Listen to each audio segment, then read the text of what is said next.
So, on the count of five, four, three, two, one, we are live. Hello and welcome to PropTechBuzz, a business podcast on global PropTech, where we talk to PropTech founders and CEOs from all over the globe and learn from them how they build and manage successful PropTech companies.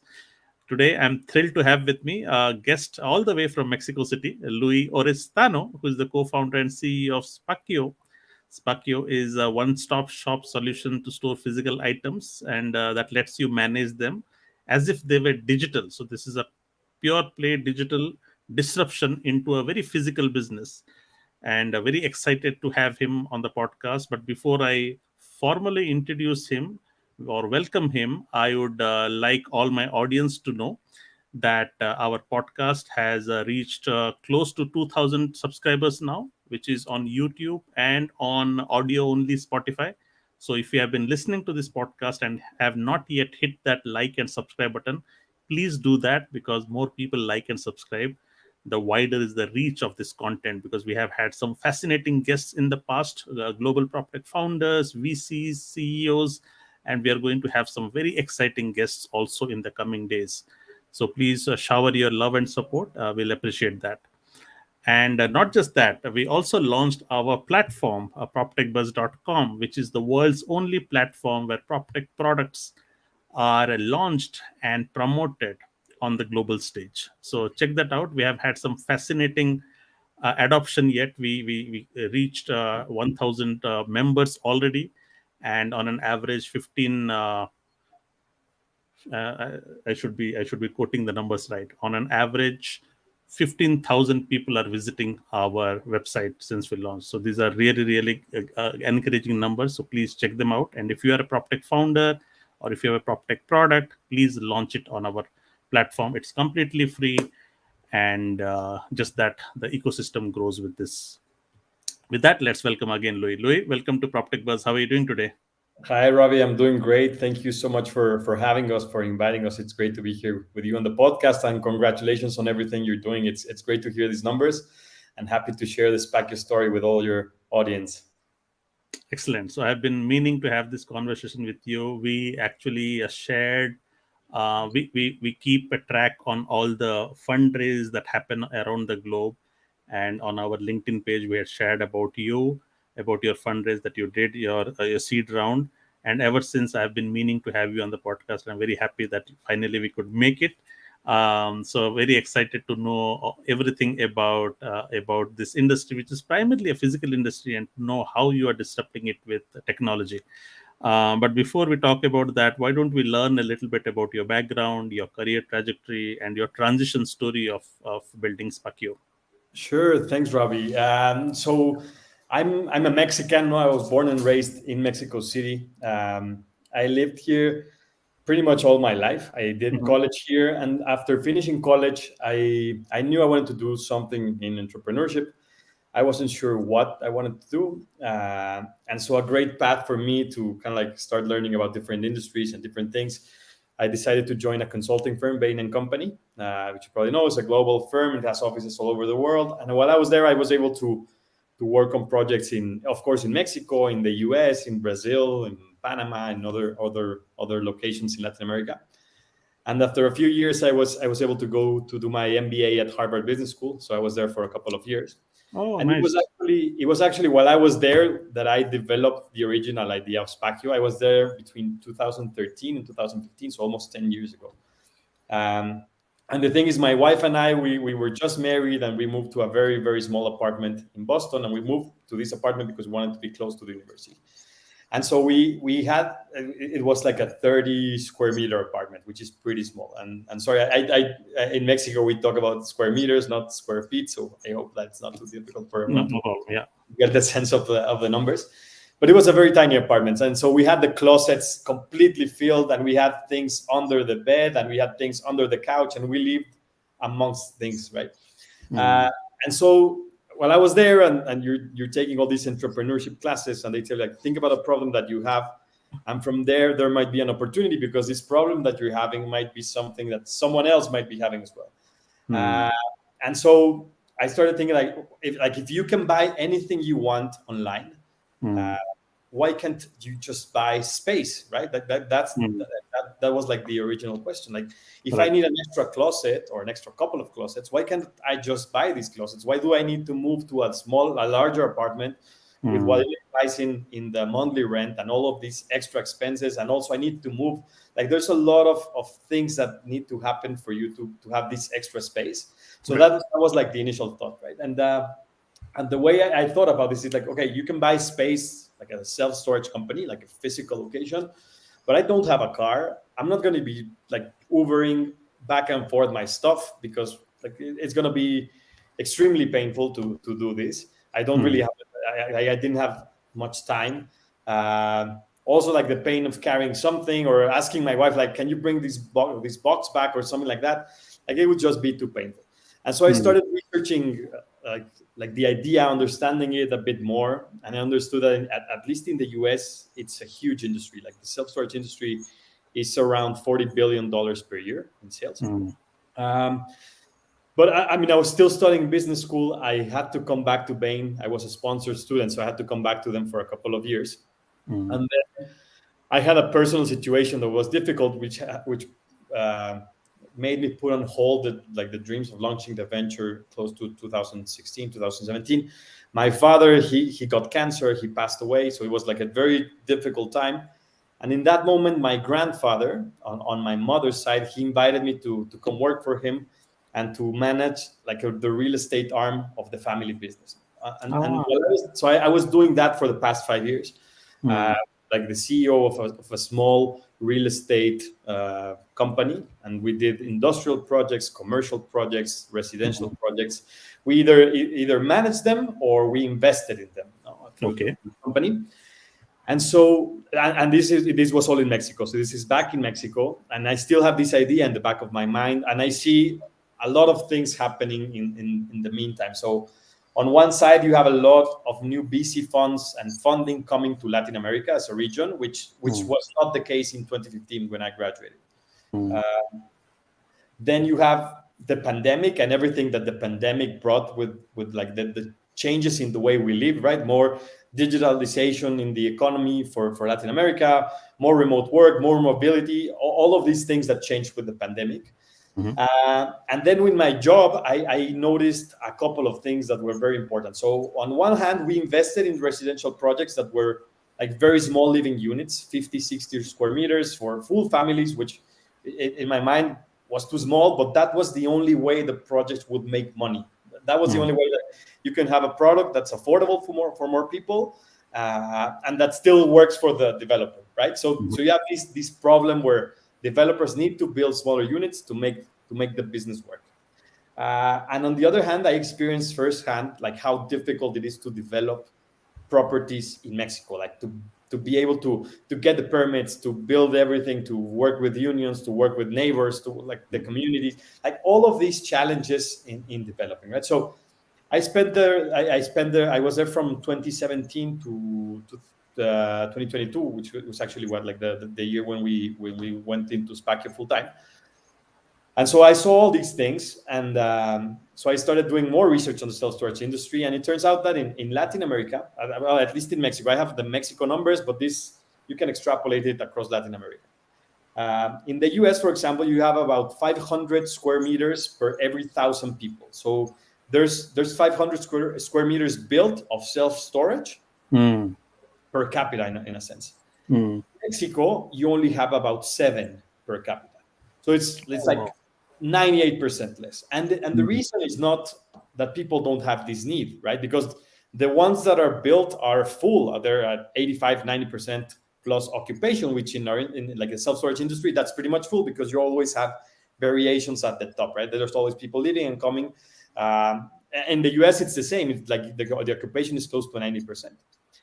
But the reason is like there's no infrastructure built because it's still a relatively new industry. And so we started doing some research and researching like experts on the industry, and they said like in Mexico, the current supply of self-storage space only covers around 10% of demand. No? Like for a city the size of Mexico City, which it has close to 22 million people, Right. like there's not enough supply for the demand. And so with this idea in the back of my mind, everything that's changing I look into this and say, like, this is a huge opportunity in Latin America, because the only model that can grow like really quickly and scale really quickly is the model that we have in our heads, which is like, we go to, like, you hire everything online, the same way you buy something on Amazon, you buy space on Spakio, you choose your package, small, medium, large, extra large, etc. We come, we pick up everything. We have an app that we developed to take pictures of everything, measurements, all the details. This creates the digital contract that we take, that manages like the entire relationship between the customer and ourselves. And then we have this digital inventory that people can, like, they can log into their phones and they just go on the Spakio app, and here they can check like their inventory, and it looks like as if they were looking at Dropbox, on like the pictures on Dropbox. They're looking at their online inventory, and then they can request whatever they want online, select the date, and that's it. So we understood like this is the way forward in Latin America. Maybe in the US, there's a large incumbents that have a lot of money invested in all these self-storage properties, but in Latin America, that is not the case. There is the demand, but there's not enough supply. And so the only way to truly bring this solution to people's lives is through a model like ours, where even though it's like very physical, our model is completely asset light, because we hold no assets. Everything is leased. We rent everything. We rent the warehouse. We rent like the infrastructure that we need. So we're not investing in these heavy assets. And just to give you an example, like if you want to develop a self-storage unit in Mexico City, the average cost is between $5 to $7 million. That is the cost to buy the land, develop it, like build it, and get it all the way to stability, where you're renting like what you need to rent to really start recovering your investment. $5 to $7 million, and this is just one location, one neighborhood, and a very small group of people that you're serving, right? The way we did, we raised $2 million, and we're focusing on all of Mexico City. So it's a much more capital efficient model. So that's why we decided to transition. And I'm sorry, I got into some other details, but when I saw all this opportunity, I have a really close friend. He's been my friend since we were 3 years old, and he's a genius in everything related to sales and marketing. So I picked up the phone, I called him, and I said, like, hey, I have this itch. I can't get it off my mind. I need you to know like this idea. Tell me what you think about it. Tell me if you think it's something that's interesting. And that's Santiago, my co-founder. He heard it. He analyzed it. And he told me like, let's do it. We started whiteboarding and doing all this exciting stuff at the beginning of the entrepreneurial journey. And we immediately decided that we needed a co-founder that was a CTO, someone that could actually build the product that we were thinking, someone that put us in a completely different level in terms of like technology development versus other companies that want to try to do the same without like a very robust tech platform. And so we invited Marcos, which is my other co-founder, and then we started working on this. This was late 2021. So a bit before the VC funding bubble burst.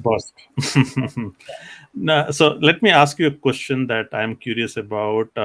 So you mentioned about the lack of supply when there is demand. Let me tell you how it is. I'm from India. So in India, the habit of self-storage is not there. So the concept of self-storage is very Western, very American.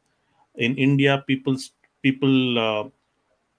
still do not know the concept. Okay, eventually there are new entrants coming in, but the market behavior is not there. People do not have a monthly budget to spend on self storage. This is a concept very natural in US, but not say in India. But the opportunity is immense because people are moving to bigger cities, smaller houses, smaller apartments. So there is a massive need, and that market education will take some time. So is it the same with Mexico, or are Mexican people already have the budget of monthly budget of spending on self storage?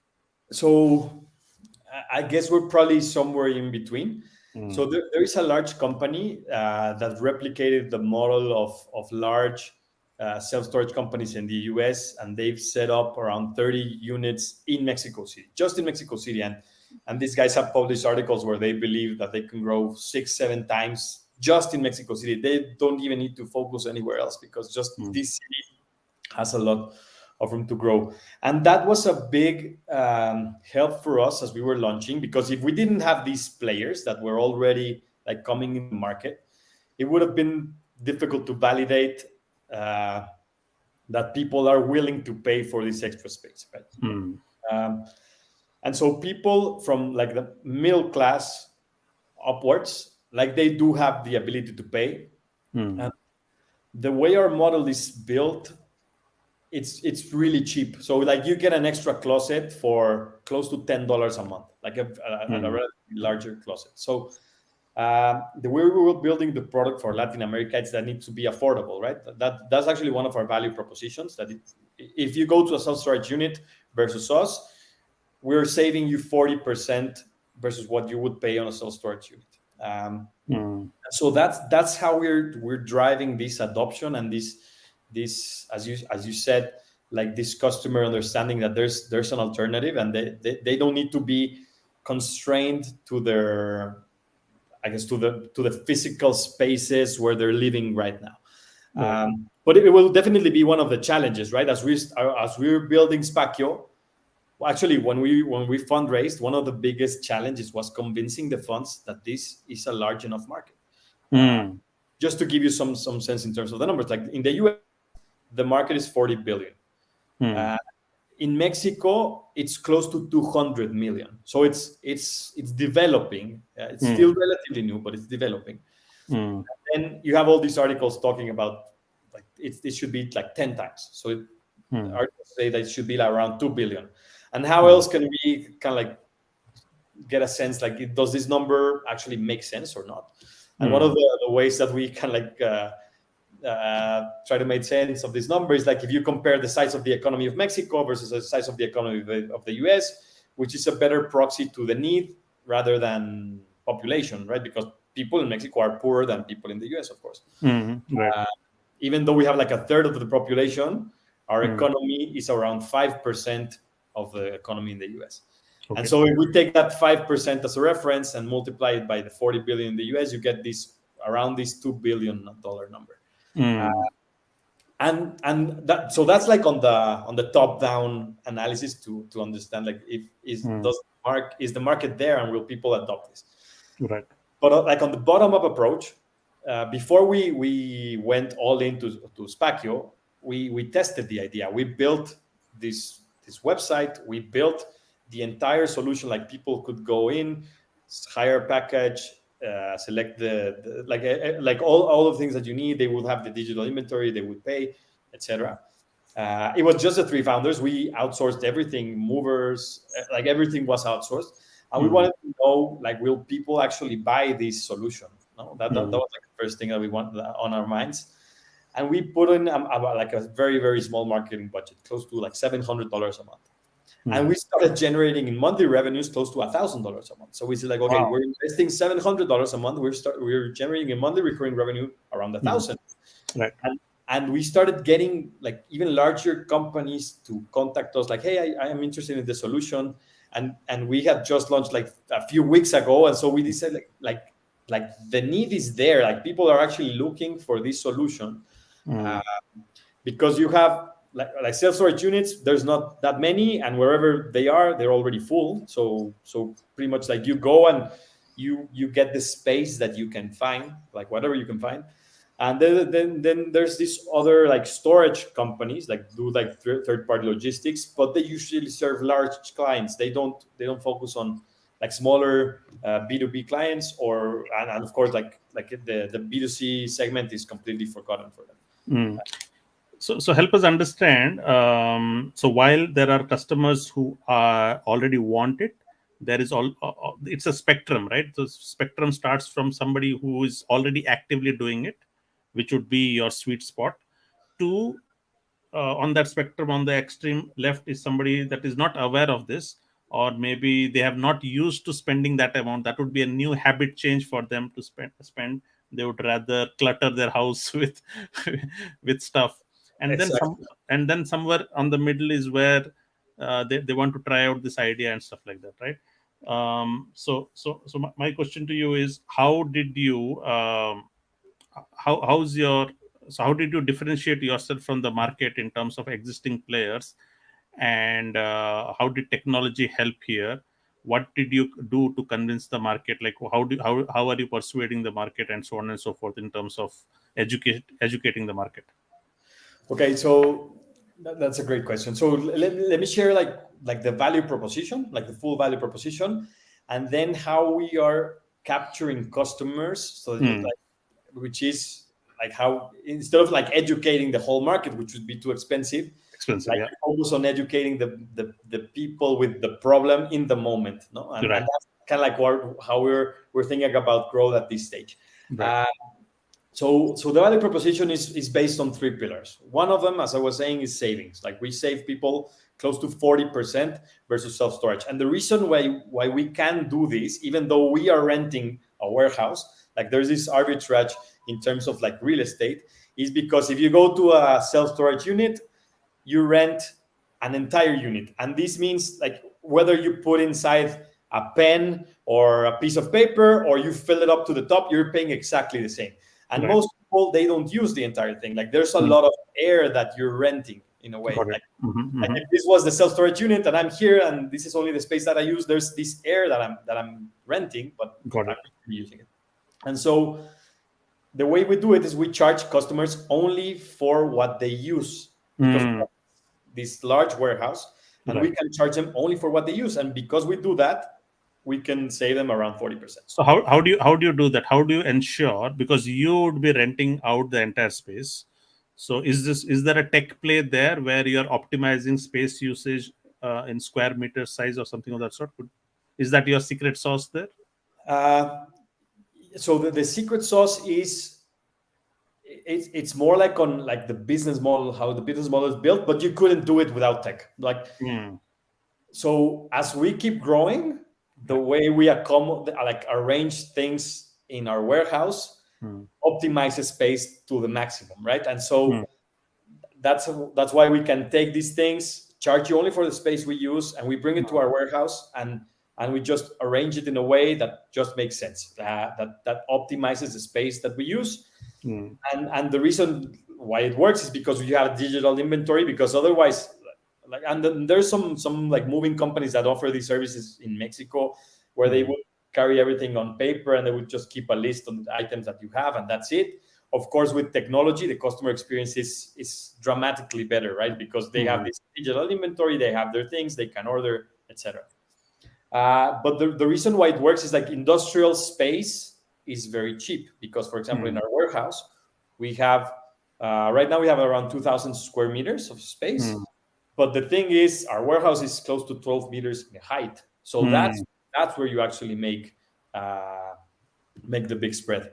Hmm. So that's part of it, and of course you cannot do this without having like a warehouse management system that allows you to place things correctly and to optimize the space. Right. That for like the operations part, and also for the customer part, you need to have this platform for customers to manage their items and to truly feel like this experience of like having like the cloud for physical things. Right. Uh, So how do you manage the physical space? You said you are asset light, so that means you are just the tech provider, and you are orchestrating the entire experience. You only are renting the space, but are you playing a role? Because if you're renting a space, they also need to optimize, right? So there has to be shelf space, which is square meter, so that so do you also influence your warehouse provider to use the space smartly? Is that how it is, or? we actually manage the warehouse, so we do take care of that. We Got believe it. it's part of like the so to really provide like the right customer experience, we are owning the entire process.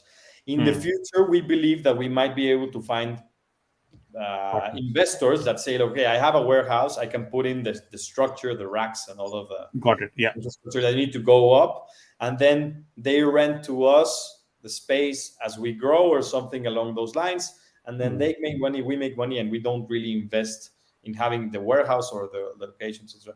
But what we're doing now, at least on this stage, is as we're gaining share in Mexico City, building the model, building the technology, we do control the process all the way from picking things up.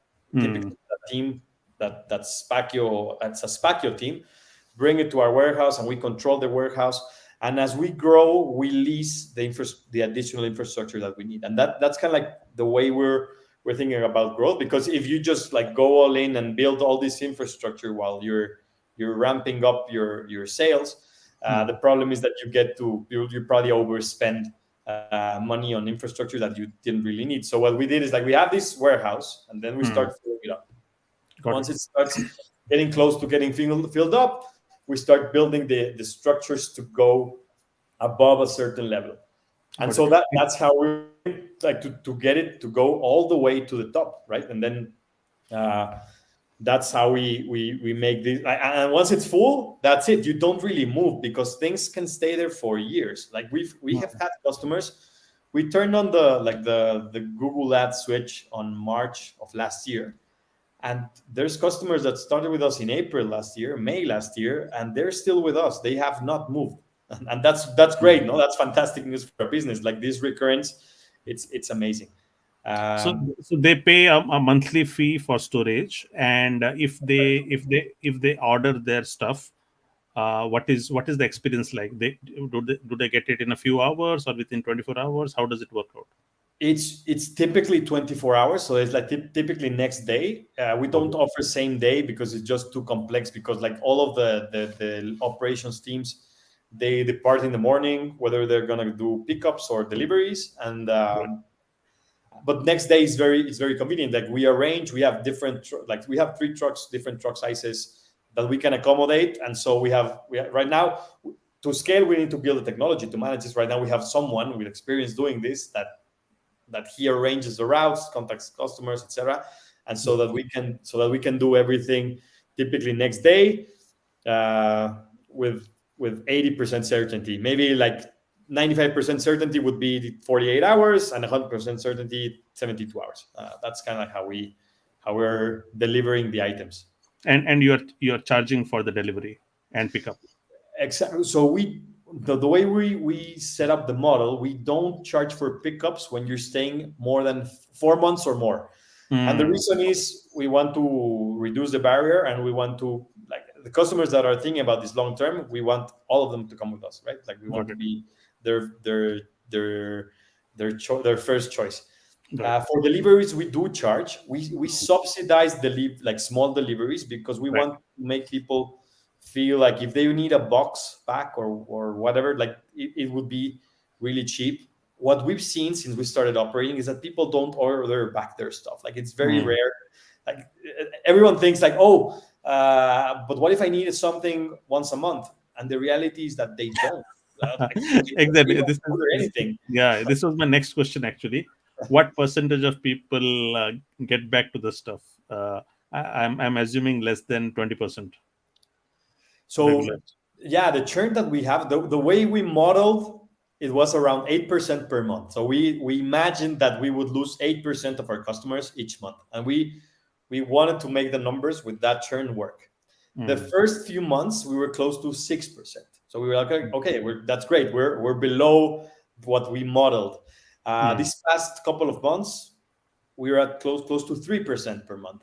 Hmm. And the reason why we think this is happening, like the churn is coming down, is because as time passes by, we've been able to target customers that we know are going to stay for the long term. Like, and that's kind of like our growth strategy has been focusing on these customers, because like you only do the logistics once, you can give it for free, you don't really care, because after that it becomes a recurring revenue, and the switching cost is really really high. Like once you have with us 60, 70 cubic meters, this means you have boxes, you have furniture, you have all sorts of things. It's really difficult to get everything back. Like you would need to have a large space ready to bring everything back. And so Hmm. we're seeing these customers that initially told us we're going to stay for 8 months, and they're already at a year and a half, Hmm. because like once you're there, like it becomes really really difficult to bring things back. And they're happy with the solution, because whenever they need something, they just pay $10 to get it delivered, which is really cheap, right? Like $10 to get a box delivered. Like how Right. much is your time worth? Or if you had to get an Uber or a taxi, or even drive to the self-storage unit, pick it up and come back, versus ten Right. dollars and you get it next day on your home, like that's a really powerful solution, we believe. So they can order a certain box, right? They will not order the things inside the box. All right. So that means if they have sent you 10 boxes, you said it's like Dropbox, so they know which box contains what items. Like, do they remember, or do you help them by tagging these boxes? And how do they know I need a certain box under which I have, say, something expensive? How do they know? Yes. So what we do is we've developed a process that we follow, like an operations process. When we go to customers' homes, we pack we either they pack the boxes or we help them pack the boxes, and we take a picture of the box before it gets closed, and then Mm. we ask customers like, how do you want this box to be named? Mm. So we built the app to. At the beginning, we did this in paper, right? We wrote everything down on paper. It was Yeah. MVP mode. We had to test everything. So right now on the app, we write down like box with toys, box with books, box with all these things, and then you have a picture. So it Got it. has happened that people are like, hey, I need you to bring these 3 boxes because I don't really know where to find it. Mm. Has happened, but usually, yeah, people like the small items, we put them in boxes. It makes everything much easier. Items get protected. You standardize space usage in the warehouse. It makes everything really easy. Of course, Yeah. furniture and larger items, we have to take them uh, whichever way they are set. We wrap them around in protective plastic, and that's it. We take them to the warehouse. Got it. Is there so what's the business model like? Do you want to shed some more light on how do you make money? How do you charge? What's the pricing? Is it standard? Is first of all, is this something that is unique offering from you, or have you seen some competitors moving in the same space offering similar stuff? Could you shed some more light? Sure. So let me share the competitors and then how we're building these different things. So there's competitors. There's like the traditional self-storage locations, which is real estate. It's a completely different model. We've seen some another startup. They started being like a movers, like an Uber, but for moving companies. Like they would connect you to moving companies, and then I guess they started seeing this need where people sometimes move and they ask them like, "Hey, do you have space to store my things?" And I guess they saw that it's probably a better business than what they were doing, so they're getting into the space. Um, and it's a similar model to ours, where I think they do charge for the pickups. We normally don't. We charge a monthly rent. This monthly rent, it comes with a healthy margin. I won't say like a huge margin, but a healthy margin, Mm. which helps us pay for all of the fixed costs, and it helps us pay for the insurance that we provide customers and all of Mm. the services that we provide. And then we take stuff to the warehouse. We arrange it in a specific location, and then once it's there, it does not get moved.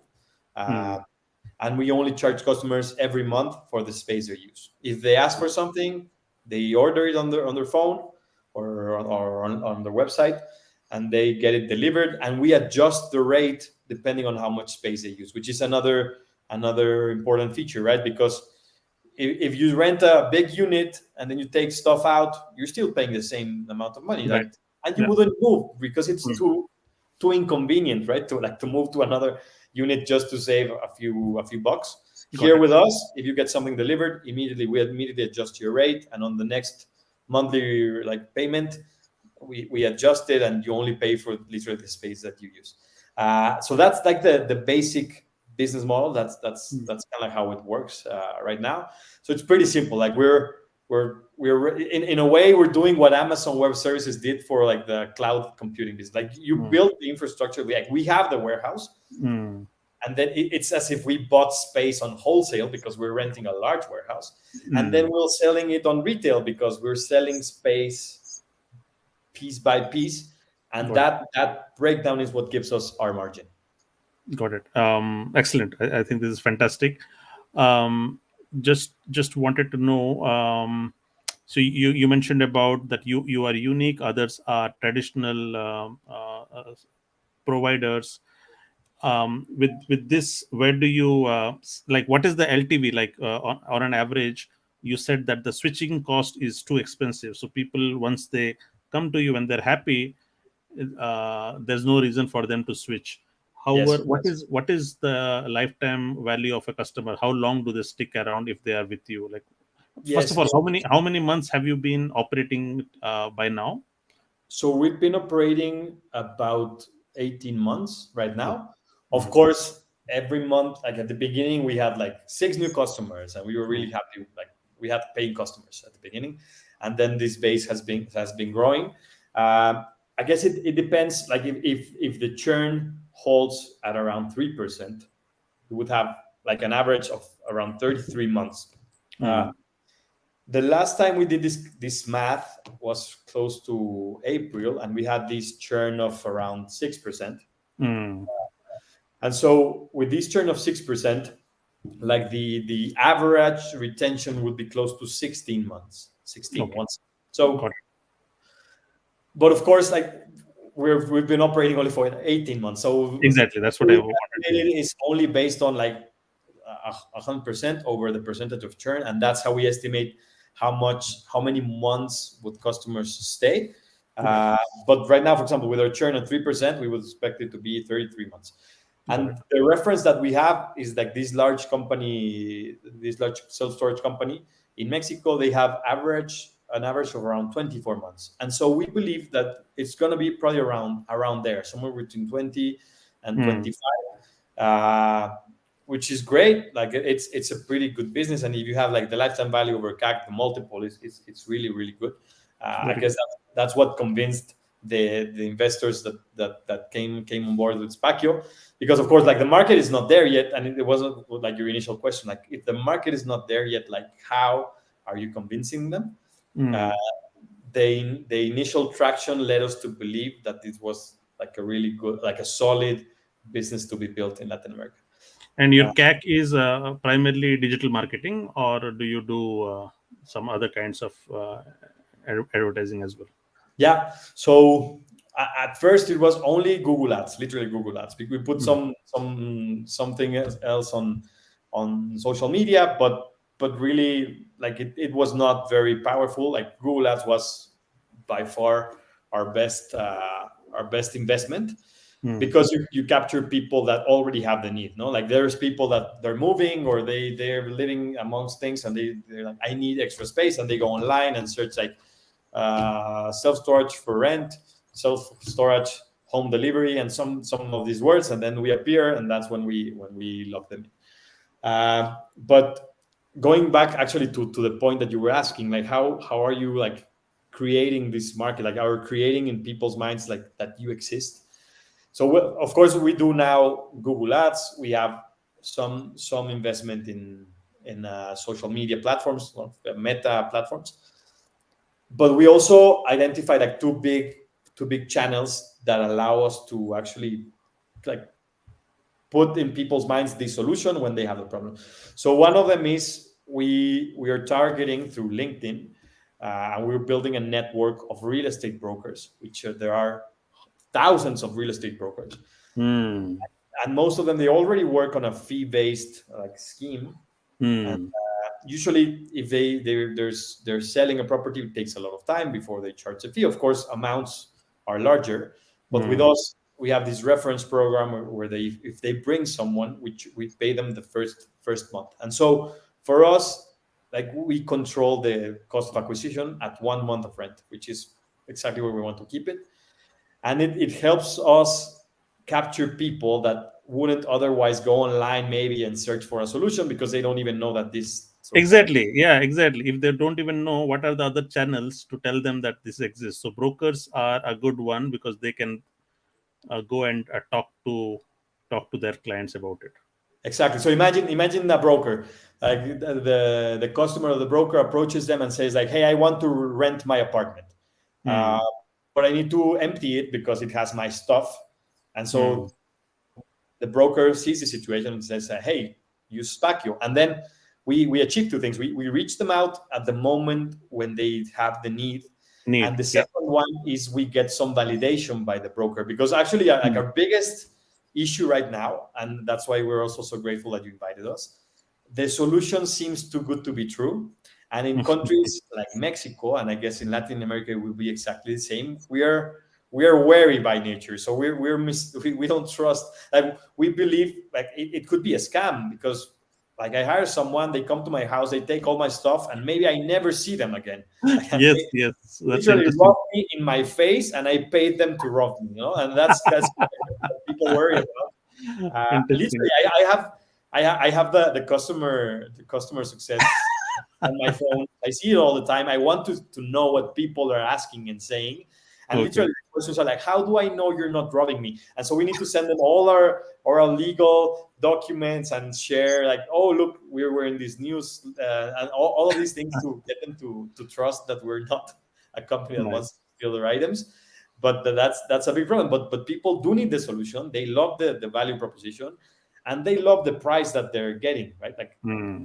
I see the comments on the chat that we have with customers are like, wow, that's that. When we say the price, I'm like, wow, that's actually pretty great, because I don't know, I'm storing a couple of couches, my dining table, 5 or 10 boxes, and I'm paying $40 for that a month, which Hmm. is like really really affordable for many people. Excellent. No, that was an aha moment for me. I really like learning from entrepreneurs about their lead channels, about their sales channels, especially new entrepreneurs, right? Because not everything. And sometimes the ROI of digital ads is not great. You need to be creative on getting your sales channels, and Yeah. many people. Let me share one more with you, because it could be helpful for other entrepreneurs, Oh and yes, this please, please, please. to Yeah.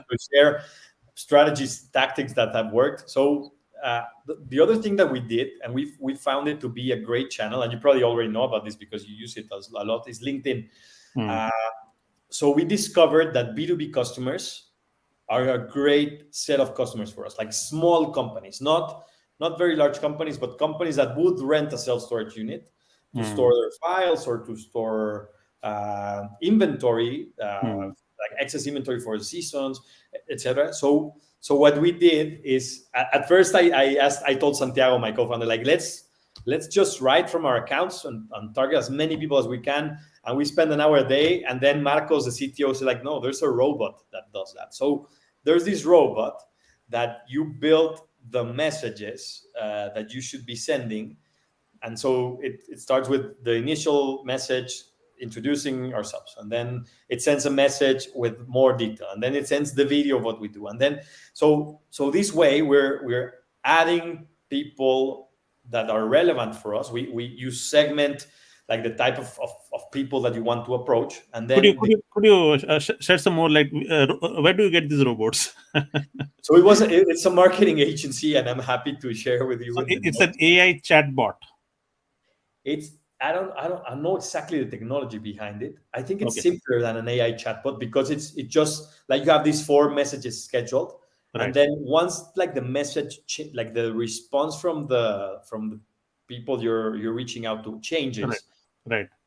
then the conversation, like, it gets sent to a human to actually catch Yeah. it. So So it's not AI, but it's I a good completely, start. I completely understand. So I'm doing it anyways. Like I reach out to PropTech founder saying that, hey, come over, launch your product onto our platform, and I'm doing it manually. You are saying you can create a chatbot which Exactly. does this for you, and then it incrementally doing these conversations. Yeah, would love to know more about it. So I'll I send have you. I'll send you the links. And yeah, like when we figured out, like Marcos told us, like, guys, there's someone that does this. Like, there's a robot that does this. Like, you don't need to be tracking. And so the way this agency set it up for us, and they're helping us with this, and they're doing a great job, is we developed the messages with them. hmm, We like, it gets sent every day. There's a limit to what you can do on LinkedIn before, like, LinkedIn blocks your account and say, blocks like, you. Yeah, yeah, yeah. I know. I'm getting so those so messages. there's a limit. Yeah, you probably know. And then once customers respond, it gets sent to the CRM that we have, and Very then good. you have different levels. And from there, we've already captured around 4 or 5 B2B customers that pay much larger rents. Nice. And it has brought a lot of different things that we didn't even imagine. It has brought us connection with someone in an organization for entrepreneurship, for colleges, and they're inviting us to a panel, and it brings all of these things. And what you need, like what we always say here, is like one door leads opens the three other ones, and you don't even Yeah. know exactly which, like what doors are going to be opened after you open the first one, but you just need to get out there and open the doors, right? So Nice. that's also a good if you're targeting B2B, LinkedIn, it's an amazing tool. Excellent. Cool. So while you are in the cutting edge of this space, I'm sure you know how this space is evolving. So do you know how this space is going to be disrupted? So while you are offering what you're offering, do you think that there is more room for disruption? There's more room for innovation in this space? Definitely, and I'll share with you what we're doing right now at Spakio. Um, so of course, storage, it could be like, if we stayed only in storage, it would be like, oh, we have like a better version to store, like you save money, and it's like a better service, but that's it. And we don't see ourselves only as that. We see ourselves truly as a platform that connects like the physical part of storage with digital solutions, and we see ourselves Hmm. as the cloud for all your physical things. And It's like digital twins. exactly, like digital storage, or yeah, like Hmm. there's.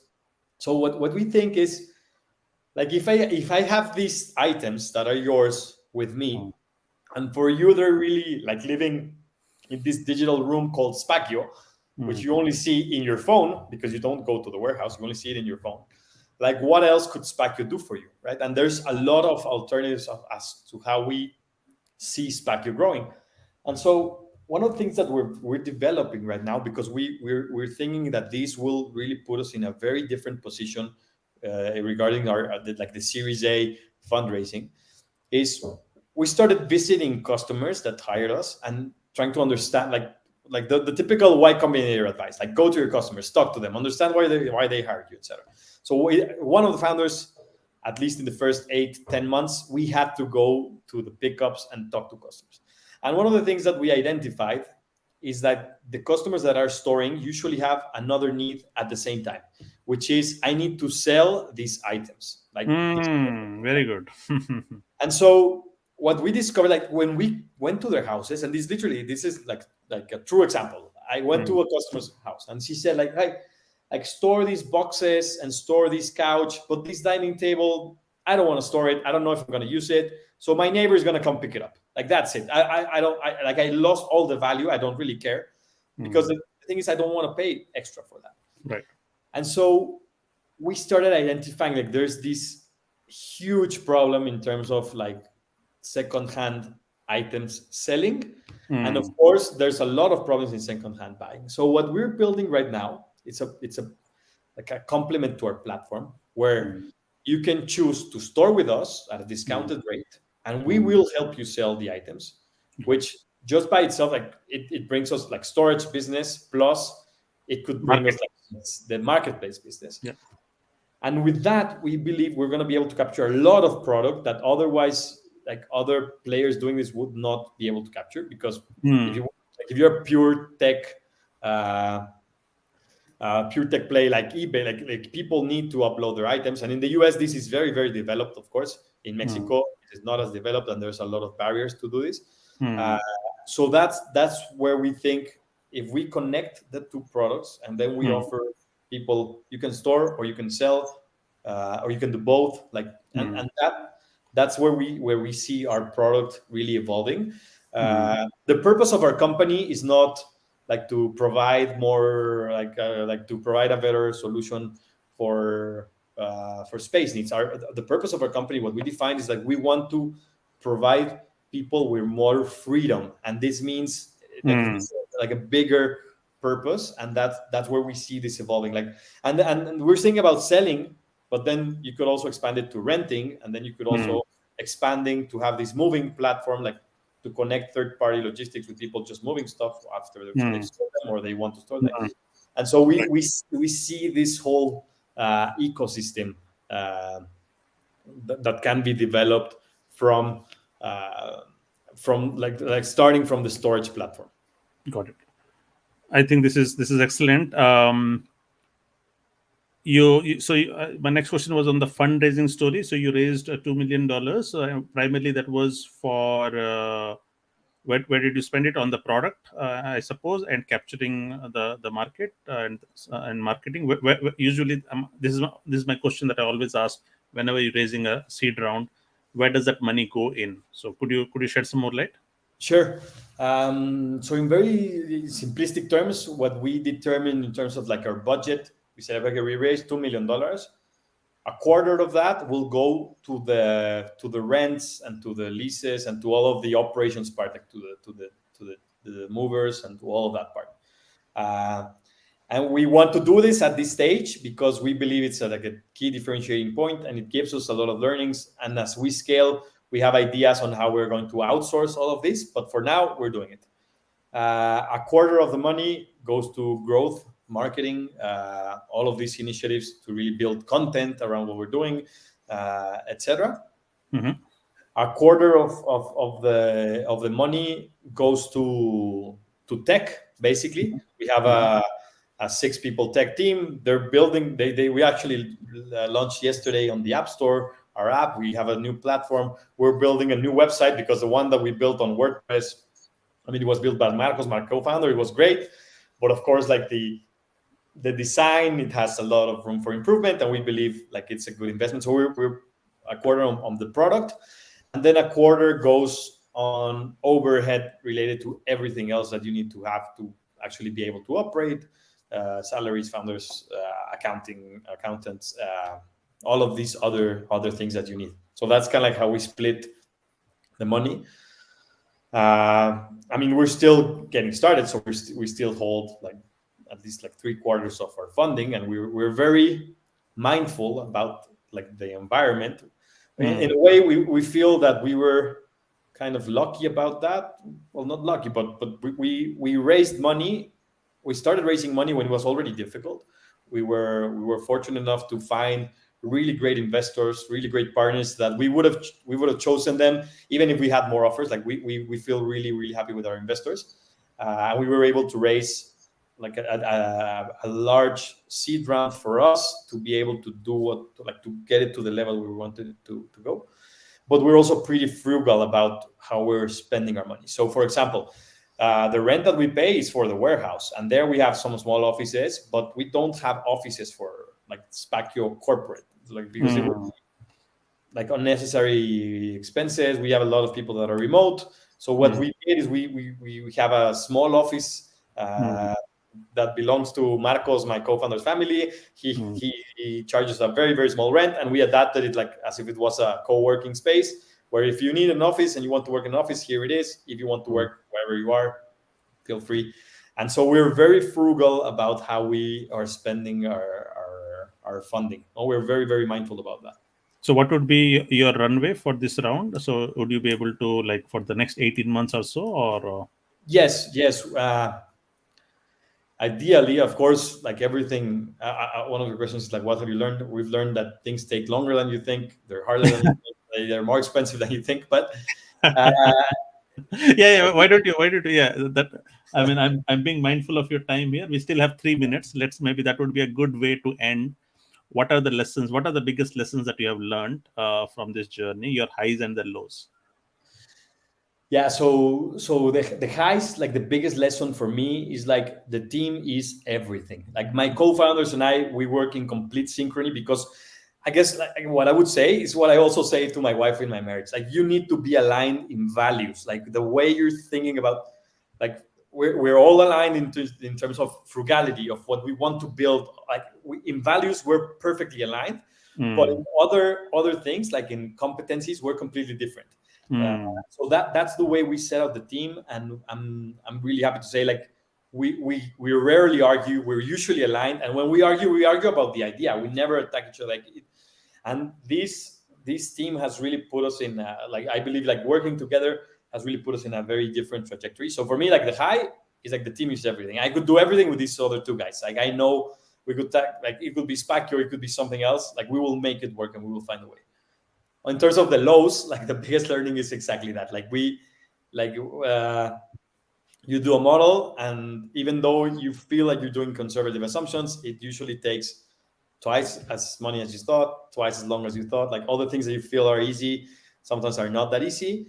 And so you should always plan with extra room for mistakes, and because you will make many mistakes. Even though you're trying your best not to make them, you will make them, and you need to be comfortable with that, and just Right. have to make sure that you learn from them. Um, yeah, and so I wanted to go back to what you were asking about the funding, but I don't know if you want to close with Yeah, another. no, no.